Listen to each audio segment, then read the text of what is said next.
Hello again, everybody. Thanks so much for joining us for today's BU Alumni Career Webinar, the 4 steps for creating an elevator pitch that aces interviews. My name is Jeff Murphy. I'm a member of the Alumni Career Engagement Team in the BU Office of Alumni Relations. Today's webinar is sponsored to our 366,000 alumni around the world, and of course, all of our current students. Throughout your career, BU is committed to helping you define and achieve your professional goals. And we aim to do this by providing everybody with access to a series of valuable online tools and social media communities. We mentioned before we got started in the chat, we've got folks joining us from all over the world today, some places that are very far away from BU. So I hope everybody knows that we really do appreciate your participation in this and every program that we offer. I hope you're also thinking about coming back for Alumni Weekend next weekend. Before I introduce today's speaker, just a couple housekeeping notes from me. Today's presentation is being recorded and will soon be made available on the BU Alumni and Friends website, which you can find at www.bu.edu/alumni. And secondly, our speaker today is very eager to answer any questions you may have, and you're welcome to submit them throughout the presentation using either the chat function, which you just did, or the Q&A box if you wanted to specifically ask a question. The great thing is you can type that in at any time, and we're going to try to save time at the end to make sure we get to answer all of your questions. It's now my pleasure to introduce our speaker for the day, 2-time BU Questrom School of Business alum, Edith Moricz. Edith was named LinkedIn's top 10 coach to follow in 2021 and has also been recognized by the Tory Burch Foundation in 2021. She's a strong interest inventory certified practitioner, and her 20-plus year career includes financial advising, charitable fundraising, academia, and career coaching. After her own experience in a job transition many years ago, Edith created the winning formula, which she shares in her Fast Track to Your Dream Job program. She's also the president of Professional Development Collaborative, a 501c3 that provides affordable skills-based training and has helped land jobs for professionals in job transition. Edith, we're so thrilled to have you back. You had done a presentation for us in person. First time we've had you do an online webinar. We're really delighted to have you. Thanks so much for doing this, and take it away. The floor is all yours. Wonderful. Thank you so much, Jeff. Thank you for the wonderful introduction. And for all those here with us today, we're just thrilled to have you from all around the world and the country. It's wonderful to bring you back here virtually, and I'm very excited about today's topic. This topic is the underpinning of the success story that we create when we land our dream job. It all starts with what I call the verbal narrative, and that's the elevator pitch. And that's in contrast to the written narrative is your resume and your cover letter.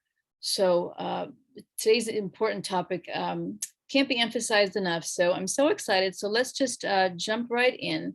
Okay, so in starting off, of the things I'm going to be talking to today, this page right here, these 3 components, these have to basically be nailed. You want to make sure that as you're putting this together, composing this and gathering this information, creating the foundation for the elevator pitch, we want to be really solid. And this is the page, this is the part where if someone isn't as strong here, this is where the elevator pitch starts to, let's just say, go south a bit. So the 3 cornerstones for your effective elevator pitch are: number 1, what do you enjoy doing the most? Number 2, B, what do you excel at? And the third very important one, what organizational cultures align best with your values? I want to add with C, for all the professionals I've been working with for so many years, the biggest reason why many of them, they may bring their talents and skills to a position, but the biggest reason why things don't work out and they're unhappy, stressed out, anxious, it's usually C, there's a misalignment between the recognition and the affirmation that the leadership team at the company is giving you, and that can cause many problems. So going into the elevator pitch, being very solid about what kinds of organizations, what kind of cultures work best and are best suited for your skills and your talents is just as important, as well as to know what you're really good at and what you enjoy doing. And so we have some series of polls that we've taken, and the polls will make this slide even more jump off the screen, because based on your backgrounds, it'll help better understand what you bring to the table and help some of these slides. There's information here that I want to make even more relevant based on your background. So So let's see. So what's your number? The first question is, how many industries has your career path included? So let's take a look. It could be one, could be two, three, four, or more. I know mine had a handful. So this will give me a sense of the diversity of who we have here today and what your backgrounds are. So again, what is your number? Do you want to make any predictions on how this is going to shake out when you're working with clients or any of your work, Edith? Do you feel like there's an average for most people? I would say at this point where we are now in current environment, I'd say probably at least two. And the reason why this particular poll is so important is that there's skills that you bring to the table when you have several industries under your belt. And those skills, become classified under transferable skills. So when people come to me and say, well, I've switched industries, how do I apply for ABC job when I've done EFG?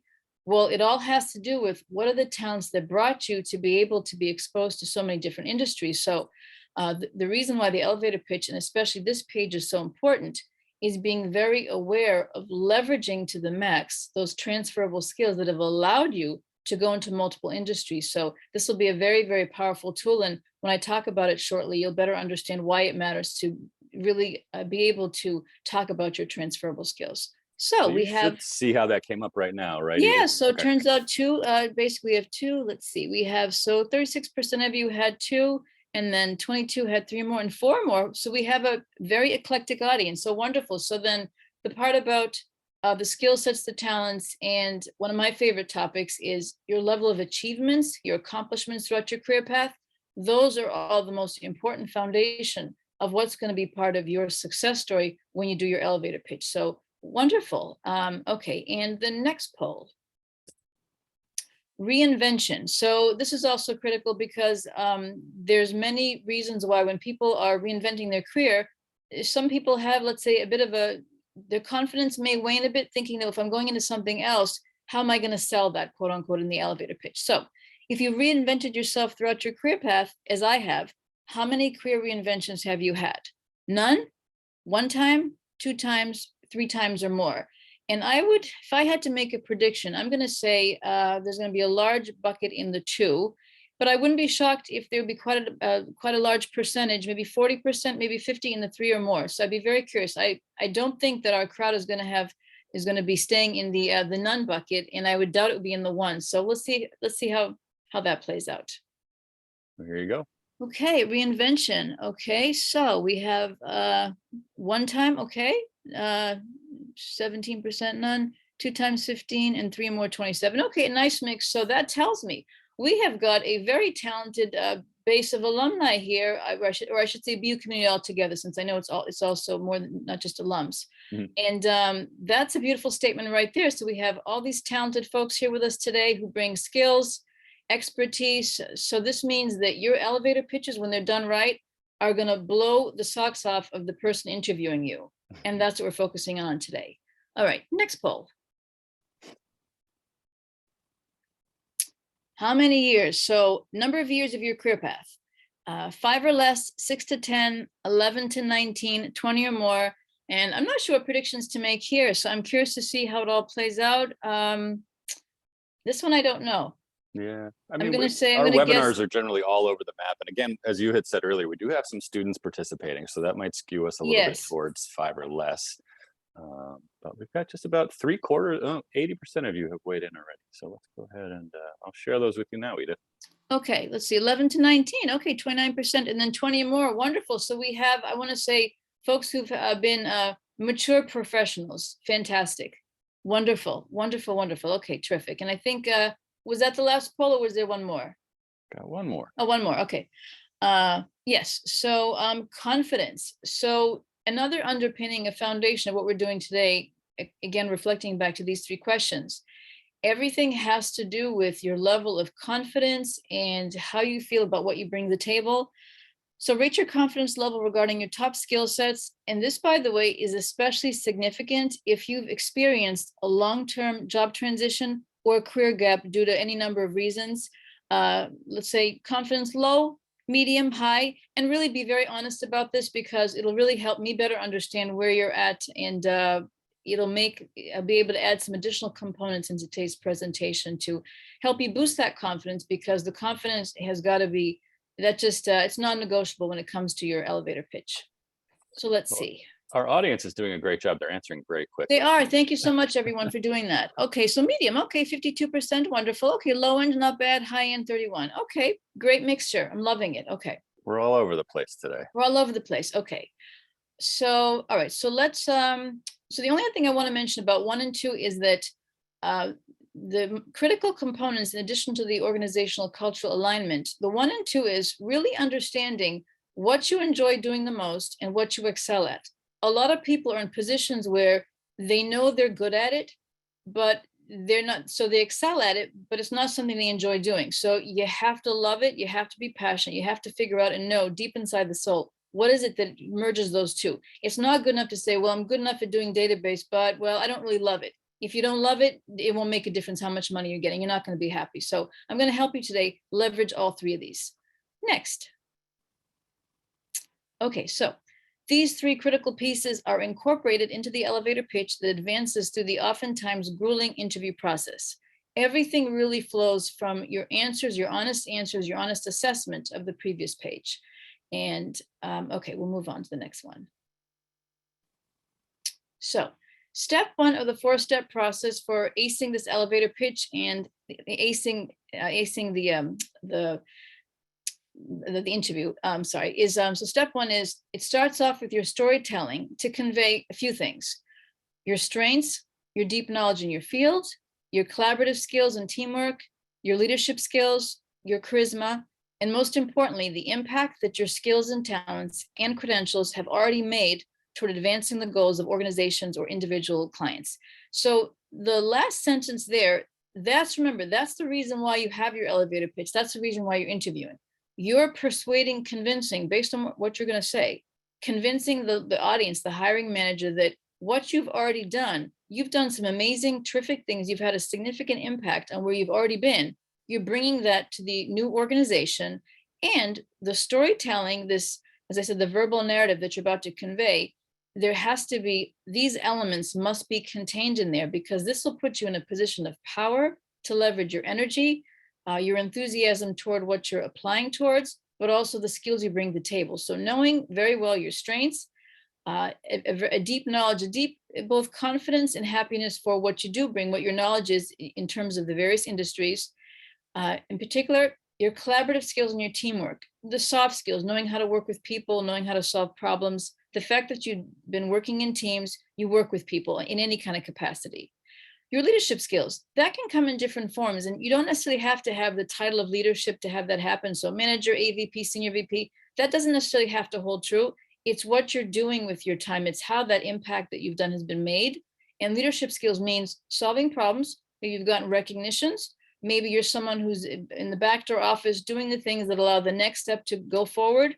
So that's a very important step. And that leadership skill component is what really strengthens your elevator pitch. And finally, your charisma. I can't emphasize this enough. You can be brilliant. You can have a wonderful background in your expertise and talents. But if you don't bring excitement and the ability to bring people together to want to listen to you and to feel like you're connecting with them, it's not going to work. So charisma is something I actually do work with quite a bit of professionals on that. That's one of the areas that just, it doesn't come naturally to them. They feel like they're either overdoing it or it's not part of their personality. So we spend a lot of time on that. Okay, next. Okay, so step 2. So as you're crafting your elevator pitch, the holy grail, the secret to what you're going to be talking about, besides knowing your strengths, your charisma, teamwork, all those answers, but how you're going to direct it. The elevator pitch, the importance of it, it's not just you going on a rant about, well, here's who I am, here's what I've done, here's my whole history. It's much more strategic. It's strategic in the sense that you look at the job description, and here we have a lovely sample of the sales manager job description sample, and then there's myself. So an example here, you're leveraging the job description to create your compelling elevator pitch. So everything you need to both present yourself and answer the questions to make this a really solid elevator pitch in the interview all comes from the job description. So what do I mean by that? Next slide. What do I mean by that is that looking at, when you look at the job description, you want to be looking at, there's always a list of the skill sets that they're asking for, 10 to 15. What I want you to do is pick out 4 or 5 of the skills that resonate with you the most. 4 or 5 of the top skills that are really, that showcase the work that you've done, that are the most meaningful and close to your heart in terms of all the backgrounds you have. Of those 4 to 5, narrow it down to 3 or 4. Those 3 or 4 are what you're going to be hitting hard on the pitch in terms of what you focus on, because those 3 to 4 are going to be capturing the essence of what you bring to the table, the impact of what you've already done, your accomplishments, your success story. By putting you on a really high level, this is giving you incredible leverage. We're not talking about itemizing the smaller tasks, the smaller activities of your whole career path. No, you keep it at a much higher level. And by focusing on those 3 to 4 skills that you're best at, that's how you, sticking to what you do, what you have had a record of having the strongest abilities and I want to say credentials, but this is how you've done really well. The next piece, most compelling high-level achievements to create an effective, powerful elevator pitch. The key words here, most compelling high-level achievements. Some people have a really tough time with this because, especially those that have had many career inventions in many industries, somehow they're not capturing the really high level. And I say high level, I mean, when you look at the things you've done, and I would just say, okay, I want you to pick out 3 to 5 of your achievements, looking at your entire career, the ones that mean the most to you, and literally a bullet point that's 1 or 2 sentences maximum. So really simplify it in terms of what you did. When I say simplify, I mean by the actual words. So not the tasks, but simplify in terms of the bottom line, how you create efficiencies, quantifying what you've done, the numbers, how you change the organization, the end result of, let's say, being in charge of several human resource manuals or completely updating all software, that kind of high level, because by doing it that way, that shows people like, wow, if this is what you've done, this is one of the things we need to have help on. So if you've already done this, it gives them a clue into how you've actually been so successful. And it tells them what skill sets were underlying to make those achievements happen. I call it connect the dots. So what that means is that, so let's say you're applying for job B, you're at A right now. So A just means of the industries you've been in, where you're at, this is the stuff you bring to the table, but you're applying for B. Connect the dots means you want to make sure that the bridge, the underlying foundation, the blueprint of what you're about to talk about always has to weigh heavily on what you've already done. Some people tell me, well, I'm switching industries. What I've done doesn't relate to what I used to do. That's okay, but everybody comes with a story. So even if you've spent 15 or 20 years as a product manager and you're looking to change industries entirely, that early 15 or 20 years, that's your bridge. The power you have, you're connecting the dots on what you've done for 15 or 20 years. That's very powerful. So by taking what you've done and then utilizing transferable skills, any work you've done with whatever you're going to or wherever you're coming from, there's always foundational skills such as the leadership, such as the communication, such as analysis, conflict resolution. All those things are all part of everyone's role to some extent or another. So by downplaying that and not taking an advantage and leveraging that tremendous credential, the tremendous expertise, you really are doing yourself such a disservice. And for those who feel like, well, I'm being arrogant and I'm overselling myself, you couldn't oversell yourself enough unless you were so boastful. But typically in the elevator pitch, that's not the way it plays out. Okay, next one. So now that you've captured the 3 or 4 top skills, now that you have a sense of these high level, we'll say 3 or 4 bullet points of what you really accomplished, the things you bring to the table that you've managed, that you're so successful at, but really proud of. You bring that all to the table and you're positioning, and there's 2 pieces to this. 4A is you position yourself as a leader in your field. This strategy puts you in control of the interview and tells the interviewer that you're a strong negotiator. The way you do that, again, is by focusing on what's the highest level results, quantifying and qualifying of what you bring to the table to really understand what have you done, how has this helped the organization, how has it made a difference, and that in of itself, should be a major source of pride. That's where the charisma comes in place. So those who, for example, say, well, I'm not comfortable calling myself a leader, I didn't really manage people, so how do I do that? Well, if you've been in a career more than several years, in this day and age, even several years, managing whatever culture you're in, whatever company you're in, managing people, organization, even just working with teams, all the things that you're doing on a communication level really puts you in a very leadership capacity. So don't underplay that. The number of years you're in a company, even if you stuck out someplace for a year, less than a year, nowadays, there's so many reasons why someone stays in a company less than a year, and that is all completely legitimate as long as you're explaining it the right way. And by positioning yourself as a leader and saying, well, here's what I've been doing, here's how I've managed, here's how I assisted, here's how I've led. It's all the words you use, and it all goes back to, again, the high level of tangible achievements. And again, being very, very specific. 4B now. Next page.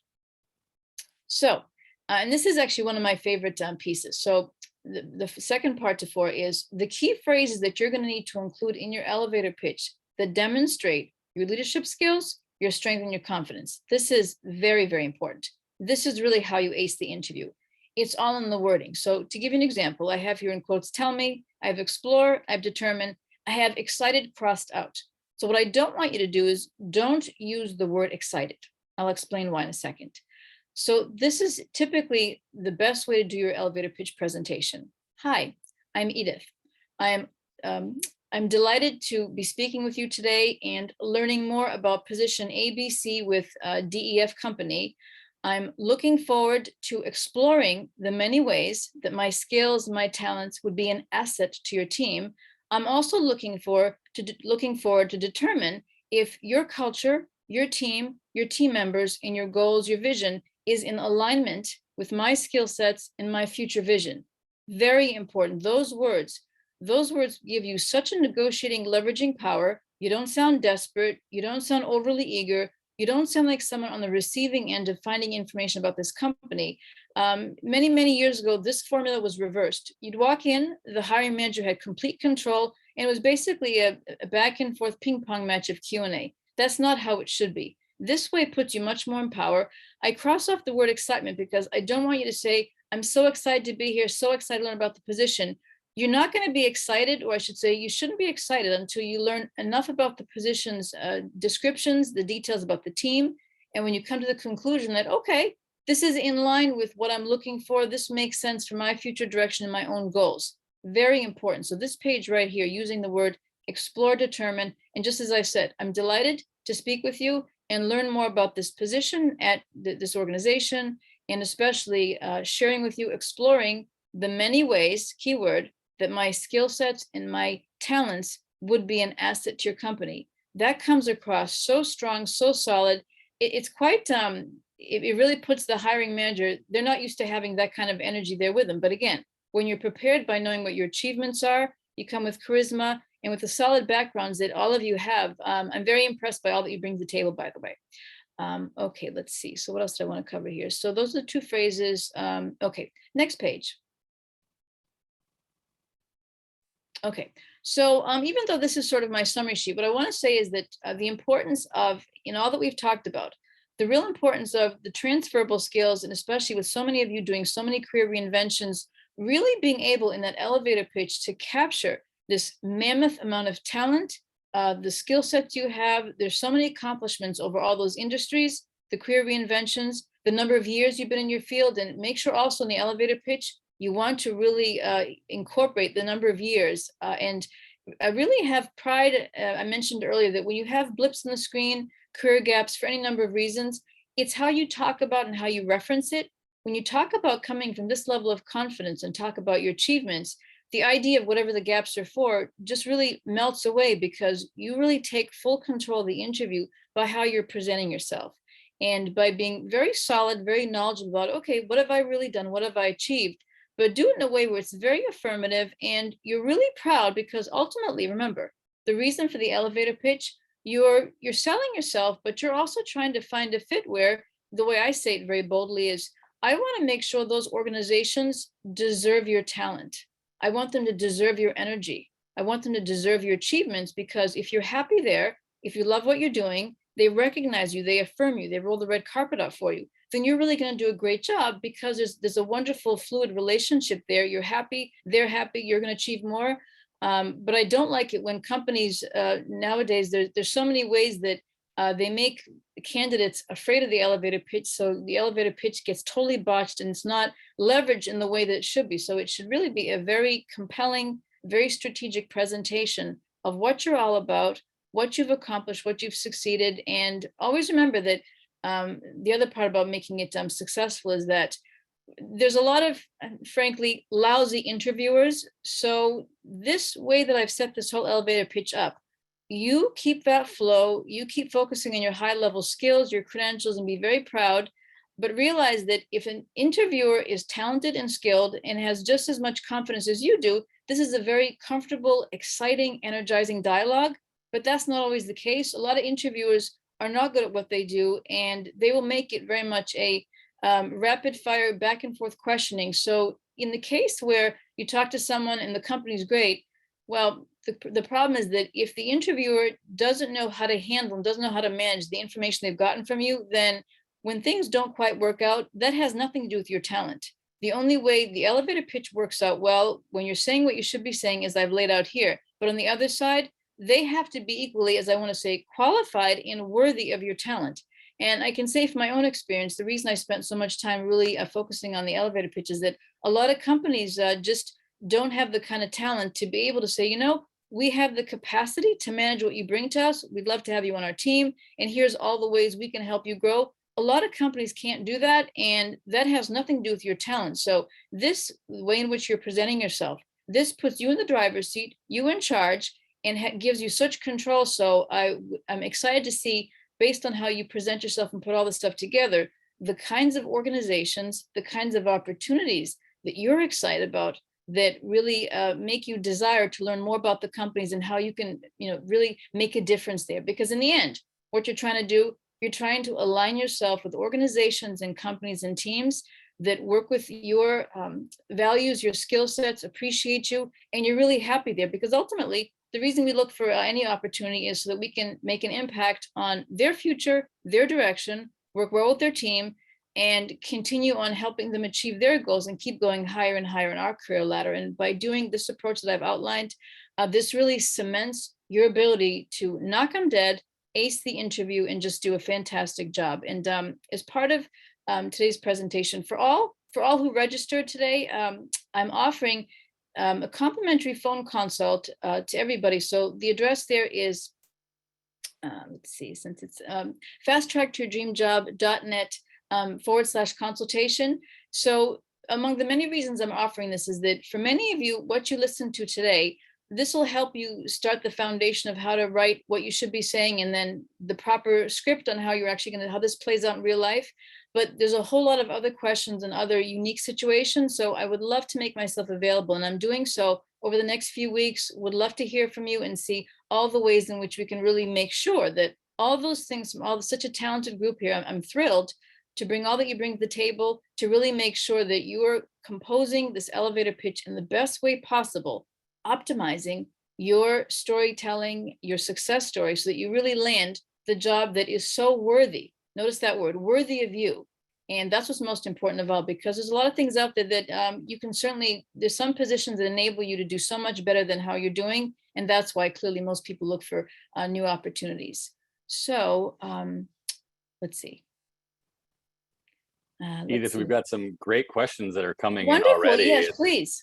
This is fascinating, because I think one of the, this is not the first time we've done a webinar for our audience that talks about elevator pitches. And I think people come to something like this thinking that you're going to tell them, you need to say X, Y, and Z. And that's not really your approach. You're giving people a strategy about how to go about it, but not saying like, oh, it can only be this long, which I think sometimes people put that elevator pitch into this box. And I appreciate that. That's not really what you're doing.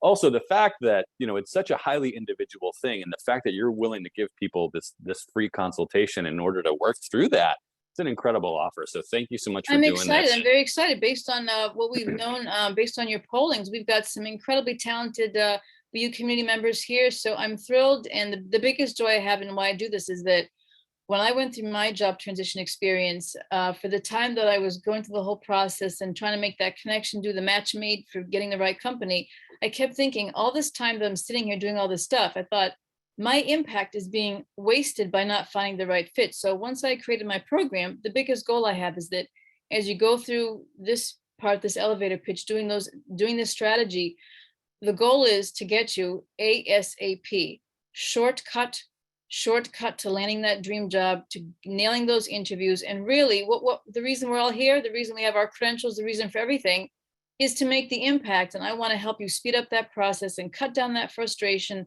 learn how to use the right words, and just be so confident presenting yourself. So I'm very excited. I can't wait to see who reaches out, and I'm really excited about the consultation. So please take advantage of that. I'd love to hear from you. And let's get into some questions, Jeff. Yeah, great. We've got a couple folks that just had some nuts and bolts. Edith, you covered a lot, and to that end, you have given me permission to share a copy of your deck with everybody. We're going to send the recording to everybody in case they kind of want to review what you covered, but also how to get in touch with you. So thank you for allowing us to do that. You also mentioned, when we did the polls, it's one of the things I appreciate about our audience today is that we've got this breadth of ages and experience levels as well. And so we've got some great questions about that. We've got folks that are, asking, how do you highlight all of your success? How do you rattle off, I've got this many years in the field, when there's also the danger of appearing to be sort of too old? What's that Okay, sure. balancing That's a great point that question. you, So yeah, it's a wonderful question. So the way I do that, for those folks who have more than a few decades under their belt, I think it's fine just to say when you're doing the elevator pitch that 20 plus, that's fine. You don't have to get into 35, whatever. So it's just enough to say, I've been delighted and really proud of my 20 plus years of achievements in XYZ industry. As a part B to that, the way in which how to highlight all those achievements. So excellent question. It goes back to connecting the dots.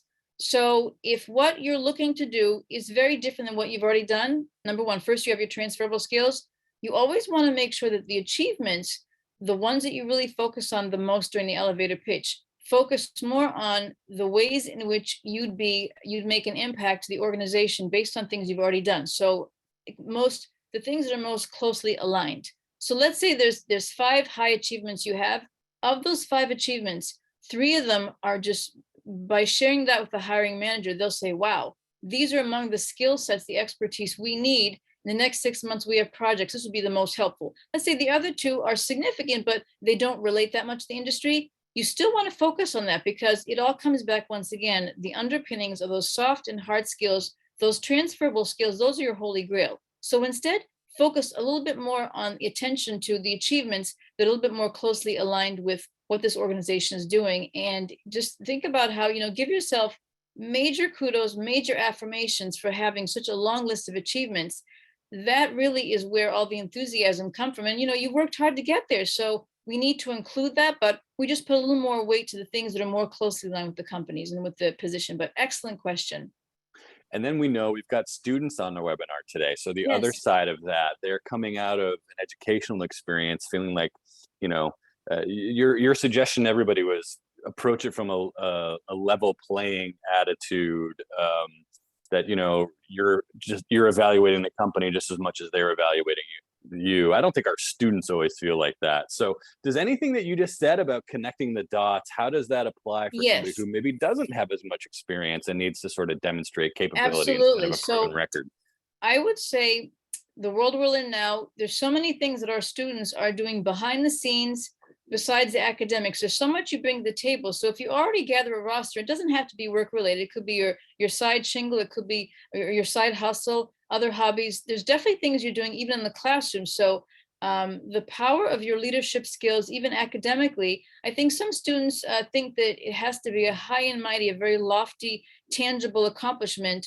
While that is true for those folks who've been doing for decades and maybe have more tangible work experience, do not underestimate the soft skill experiences you have, the skill sets, the internships you've done. So there's always ways to talk about what you've done, even in an academic setting, that focus on the many ways you made a team better, the many ways in which you were enthusiastic, learning more information or learning more information on topics of interest to you. But it's definitely very critical to take that position of, I want to say, authority, and really leverage that, because in the end of the day, you're the one in charge of deciding based on your values and your personality and your belief system and all that you bring to the table. There's many positions, many opportunities out there. but very few of them, I'll just say, will really hit the target on, you love what you do, you're really good at it, but they also, the cultures align. And that's just the reality, because again, frankly, not everyone is going to be deserving of your talent. And in this elevator pitch, you'll find out very quickly when you make that comment saying, I'm looking forward to exploring the ways in which the team, the culture, the company here, what your vision is, aligns with my goals. So that's a cue for the hiring manager to start talking and saying, well, here's what we do. So they should feel very impressed that you're saying it. If you're not getting the vibes you should, it just means it's not a good fit. And that means that, remember, they're not good enough for you. It happens. It really happens. So excellent questions from our student base. Thank you. What else do we have? Couple more good ones. Great. I'm a little bit surprised by this, because I always, my experience in life has been that every interview starts off with, tell me about yourself. But Dawn put this in the chat, Kellyanne put this in the Q&A. Kellyanne mentioned specifically your idea about the ping pong interview and avoiding that. But, Dawn is feeling like she maybe has a hard time finding a place to eloquently get her elevator pitch in there. Kellyanne is saying that she goes through a lot of federal job interviews where they have a specific set of questions that they need to ask you in rapid fire, and it isn't conversational. So what strategies do you suggest to people that need to get that info in there when they're not necessarily asked about it? Sure. That's a wonderful question as well, because we always think that, well, what's the formatting? Tell me about yourself. What's your history? Let's walk through your resume. All those things go in the same direction. The fact that the interviewer wants to make this into a very rote, boom, boom, boom, very monotonous thing, that's fine, but we're not going to do that. We can still answer those government questions, but first we start off by introducing ourselves, and that doesn't change one iota. The elevator pitch, the way I outlined this, when it's done well, this shouldn't take more than a few minutes. And again, for those who have very specific examples of the companies, the government really want to know, well, what do I exactly say? Here's my situation. I encourage you, definitely sign up for the free phone call, and we can talk more about that. But the biggest piece is, regardless of what position you're going for, regardless of how many years you've been doing it, you always want to start off your way and not fall into the trap of saying, well, here's the questions you have to answer. Sure, you'll answer it once you've done your elevator pitch. And again, if the way you're presenting that doesn't mesh with their style, it just tells me that your talent isn't a good fit for them. And that's just the way it is. Not everything is going to work out. There has to be that full alignment. But these are great questions. And really don't feel awkward. Don't feel uncomfortable. Don't feel shy. This is your chance at sharing this verbal narrative. Your career, either as an academic who's just starting off in your career, you've worked hard to get those grades to get to the point where you're getting these interviews. So you need to showcase that and really be confident about that, because they may not be expecting it, but you're confident, you're here, you're part of BU. So you have the confidence, you have the energy, work super hard. So this is your opportunity to really put yourself out there with such pride. And I'd be really curious to see the kind of things you're looking at, the kind of positions. I know it must be exciting. It's going to be stimulating. And I just want to see that you're able to make this incredible impact the way you deservingly should, and really knock the socks off these hiring managers. Other questions? Several people are writing in with experiences of interviews that are just been difficult. Marielle's mentioning that tech industry interviews seem like they included a psychological evaluation. Other folks mentioning when they review their experiences and successes to somebody interviewing for them for a job, and the interviewer challenges you or appears skeptical of one of your experiences. How do you, when you're working with clients, even maybe we're getting beyond the elevator pitch here, not at all, Jeff. Actually, this all goes back to, remember when I said on the first page, that organizational behavior piece, the culture. So I know, and I've heard my clients say they have the one-way, the mirror interview, where they can't see the person interviewing them, but at the one-sided ones. These are all, I know some industries just, they have these ways. They really want to make you jump through hoops. And excuse me, it certainly doesn't make it easier, but the flip side is that it's all about that alignment. So there's those folks who are very eager and they're so excited to go through. Their personalities are very much aligned with this kind of boxed in, ABC interview, but there's others whose talent goes in a whole different direction. So remember, the formatting of the interview and the way that they're talking about, asking these questions are either nitpicky or just having this attitude. that tells me I'm not liking the organizational alignment with that. So I'm saying that that's not about your talent. That's about the way they ask the question, the way, the style, and the culture of what they're portraying. Because just as you're portraying yourself and doing your elevator pitch, they're also portraying themselves. And if they're giving this sense of, well, here's how we do it, and it's very stuffy, it's just very, it's very sterile, that tells me that's not a very good alignment of your skill sets. And for some people it will be, but for many others it won't. So you are not going to shine in an environment like that. And I'll preface that by saying there's many industries that don't do it that way. So the key is, this is also a numbers game. There's many who want to go through this process, and just know that there's many positions that on paper look great. You make your elevator pitch, you listen to hear about their team and their goals, and there's going to be things you hear about them that you're not going to like, even though you're very good at what you would be doing. So sometimes the alignment isn't there, but the most important thing of all is that has nothing to do with you not having the skills. You have the skills, but the alignment has to be on both ends. And when the industry is either doing things in a way that just is really foreign, then sometimes the alignment just isn't there. And frankly, the people that will go to places like that, if they're perfectly happy doing those kind of boom, boom, those rapid fire things, then their personalities fit better. So for those who are struggling with that, I would say keep on the whole looking for the opportunities, and you really want to mesh really, really well, like totally parallel with the organizations that focus on your skills and talents, and do things that are more pleasant, and not such questions that are both intimidating and just these questions. I mean, these behavioral things. They're trying to also see how you react. So the other piece is that many parts of the interview, they know you may not know the answer to their questions. They may be asking you something you have to think about. So I always say, that's a great question. I'm going to think about that better, because there's many things I've already done in my career, and I want to make sure that my responses are really tied into what you're really looking for. And so you can better understand what I bring to the table. So you can always say, that's a great question. I have to think about that a little bit more, because there's so much I've done.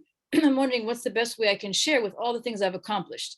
And that again shows your charisma, your connection, and your ability to very quickly bounce it back. A lot of them just want to, unfortunately, behaviorally, they want to test you. It's very unfortunate, but I know it's a grueling process. So these are all great questions, Jeff.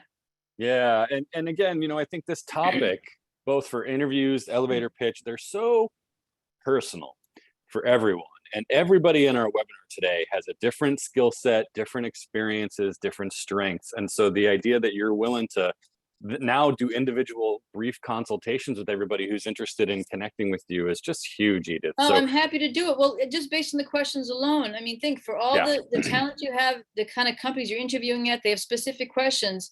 What I want you to do is today's conversation, today's dialogue, the presentation is a starting point for understanding what should really be part of the elevator pitch. But many of you will have more specific questions, and I want to make sure you nail it. You really nail the answers with the confidence, you know what to say, how to say it, but also you can judge, is this company even worth my time? They're not worthy of my skills. Unfortunately, it happens. It really happens in it's a sad reality of the interview process. So I'm hoping you'll have more that you feel really good about, and you get to say, wow, I get to decide between 3 companies. So I'm very much looking forward. Please take advantage of my phone consultation offer. I'd love to hear from you and learn more about your backgrounds. And well, I'm a very proud member of the BU community, and I'm just delighted to be here. Other questions, Jeff?